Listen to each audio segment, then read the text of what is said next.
नमस्कार दोस्तों, क्या हाल चाल है आपके। कैसे हैं आप लोग। एक बार आप लोग इस जन सैलाब को देखिए और एक बार ये आप अंदाजा लगाइए कि अब की बार वायनाड के चुनाव का मंजर कैसा होने वाला है। दरअसल ये जो भी आप जन सैलाब देख रहे हैं वो प्रियंका गांधी के नॉमिनेशन के समय का है। जब प्रियंका गांधी अपने नॉमिनेशन दाखिला कराने जा रही थी उस समय का ये भीड़ है। और इस बार पहले की तरह इस बार फिर बीजेपी लोकतंत्र की स्पिरिट को बचाने के दावे पे चुनाव लड़ेगी, क्योंकि और सारा कोई मुद्दा तो उनके पास बचा नहीं है। तो एक ही है, इसी को घिस रहे हैं। और दूसरी बात यह है कि इस बार का ऐसा भव्य मंजर देखते हुए अब की बार यहाँ पे चुनाव प्रचार के लिए ना तो स्मृति ईरानी आएंगी और ना ही योगी आदित्यनाथ आएंगे।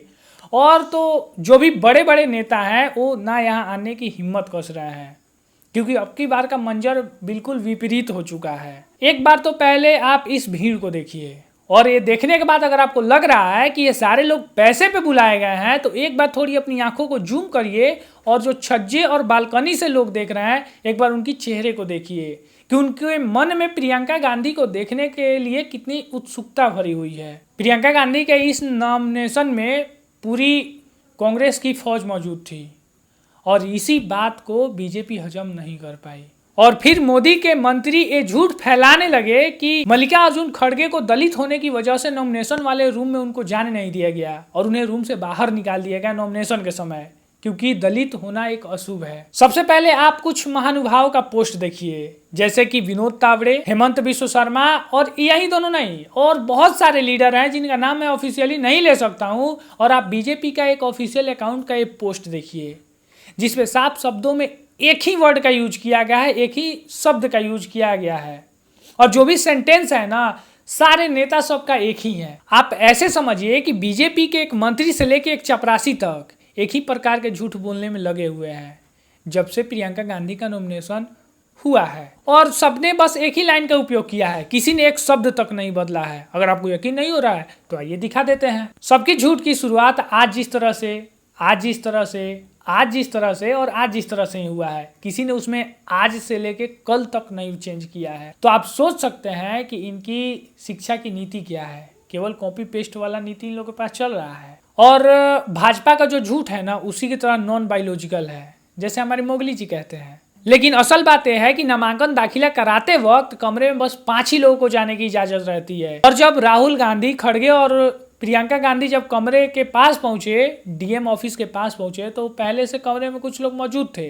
तो ये तीनों जन बाहर इंतजार किए और जब वो लोग बाहर निकल गए तब ये लोगों ने अंदर प्रवेश किया और फिर जाकर अपना नामांकन दाखिला जो भी करवाना है वो करवाया। और सबसे बड़ी सच्चाई ये है कि नामांकन के वक्त खड़गे साहब सबसे आगे वाली सीट पे बैठे हुए थे, उनके पीछे प्रियंका गांधी थी और उनके पीछे राहुल गांधी बैठे हुए थे। लेकिन जब वो लोग बाहर खड़े थे ना उसी वक्त का फायदा उठाया बीजेपी वालों ने और एक पोस्ट वायरल कर दिया कि खड़गे साहब को दलित होने की वजह से नॉमिनेशन वाले रूम से बाहर निकाल दिया गया। लेकिन शायद बीजेपी वाले भूल गए ना कि डिजिटली जमाना है, किसी का झूठ 10 मिनट से ज़्यादा नहीं पचता है, क्योंकि तुरंत पोस्ट वायरल हो जाते हैं ना।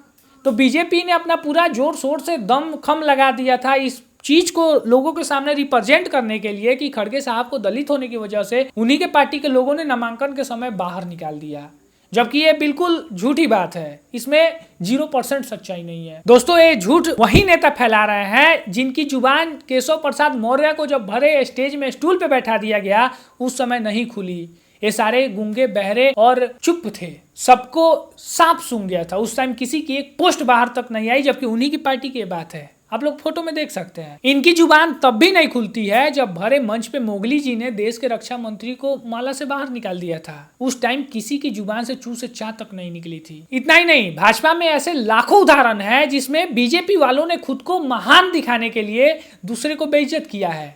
और ये प्रथा शुरू से ही चली आ रही है और हो सकता है खुदा न खास कहीं आगे भी चले, क्योंकि कभी किसी की नेचर और सिग्नेचर सुधर नहीं सकता है। लेकिन हमारा सवाल ये है कि क्या भारत के राष्ट्रपति को राम मंदिर के उद्घाटन में बुलाना उचित नहीं था, या उसमें वो आने के लायक नहीं थी? क्या उन्हें दलित समझ के नहीं बुलाया गया था? तो उस टाइम किसी ने क्यों नहीं कुछ बोला? देखिए, अगर सवाल उठाया जाए तो बीजेपी पे भी बहुत सवाल उठेंगे और कांग्रेस के ऊपर भी बहुत सवाल उठेंगे, क्योंकि दूध का धुला कोई नहीं है। बाकी मेरे तरफ से जितना था वो तो मैंने पक्ष रख दिया। आपका इस पे क्या विचार है हमें कमेंट सेक्शन में जरूर बताइए। सोच विद हर्षित के नाम से मेरा इंस्टाग्राम का पेज चलता है, आप उस पे जाके और हमें जरूर फॉलो करें। अगर यहाँ तक वीडियो देख लिए हैं तो आप हमारे चैनल को सब्सक्राइब करिए। मिलता हूँ फिर मैं एक नए वीडियो के साथ, तब तक के लिए जय हिंद, जय श्री राम।